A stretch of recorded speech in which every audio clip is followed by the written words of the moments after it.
Welcome to mini vlog. ఇక్కడ వచ్చేసి నేను ఏం చేస్తున్నా అనుకుంటున్నారా, చేపల పులుసు అండి. ఫిష్ కర్రీ చేస్తున్నా వినాయక చవితి తర్వాత. వినాయక చవితి కంటే ముందు కూడా మేము చాలా రోజులు అవుతుంది తెచ్చుకోక, అందుకనేసి ఈ వెనస్డే రోజు తెచ్చినాం అనమాట. మా ఊరికి దగ్గరలో ఒక 10 కిలోమీటర్స్ దగ్గరలో ఫ్రెష్గా ఫిష్ దొరుకుతాయి అన్నమాట. అందుకనేసి ఇంకా ఆఫ్టర్నూన్ టైంలో నేను రెస్ట్ తీసుకుందాం అనుకుంటే షాప్ దగ్గర నుండి వచ్చి ఫిష్ తెచ్చి నాకు ఏదో ఒక పని పెట్టేసిండు.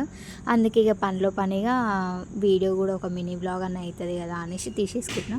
ఇంకా ప్రాసెస్ అంటారా, నేను ఇంకా అదేం చెప్పాను, ఆల్రెడీ మీకు తెలుసు కదా. కంప్లీట్గా డీటెయిల్గా క్లియర్గా ఒకసారి ఒక వీడియో తీస్తా అని అనుకుంటున్నా. అది వీలున్నప్పుడు తీస్తా. ఇంకా వచ్చేసి లాస్ట్ సండే, వెనస్డే కంటే ముందు సండే ఇప్పుడేమో ఇంకా ఫ్రైడే రోజు నిమజ్జనాలు అవన్నీ అయిపోయినాయి కదా, వినాయకుడి నిమజ్జనాలు అవన్నీ. సాటర్డే రోజేమో ఎవరేం తినరు కదా ఎక్కువ. సండే రోజేమో బిర్యానీ చేసినాం. బిర్యానీ చేయడము ప్లస్ ఇంకా మా వదిన మా కోడలు వీళ్ళందరూ రావడము అన్నీ కలిసి వచ్చినాయి అనమాట. కాకపోతే ఒక మిస్టేక్, ఆ రోజు నేను వీడియో తీసుకుందాం అనుకున్నా, నా బ్రెయిన్ మొత్తం డిసప్పాయింట్ చేసేసిండు మా మదయ్య.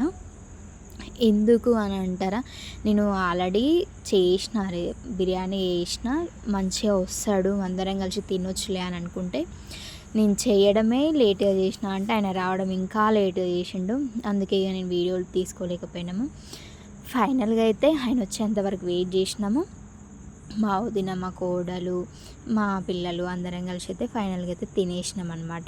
ఫిష్ కర్రీ చేసి 2 days అయిపోతుంది. నేను ఈరోజు బ్లాగ్ పెడుతున్నా, కాకపోతే మళ్ళీ చూస్తుంటే దాన్ని తినాలనిపిస్తుంది అనమాట. చూడండి ఒకసారి ఎట్లా ఉందో.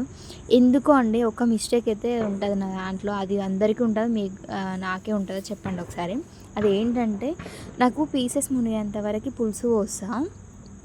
పులుసు ఎక్కువ చేస్తా, కానీ నాకు అది ఎంత తక్కువ పోసినా కూడా అది గ్రేవీ మిగులుతూనే ఉంటుంది. అది ఎందుకు అని నాకు అదే అర్థం కాదు. ఎన్నిసార్లు చాలా కరెక్ట్ కంటెన్సీలో పోద్దామంటే టేస్ట్ బాగుంటుంది, అన్నీ కుదురుతాయి. కాకపోతే గ్రేవీ మిగలకుండా ఉండాలంటే అస్సలు ఉండదు, ఖచ్చితంగా మిగులుతుంది నెక్స్ట్ డే రోజుకి. ఇంకా నేను ఊరుకుంటాను, దాన్ని పూరి చేసేసి ఖతం చేసేస్తా. ఫైనల్గా ఇదనమాట.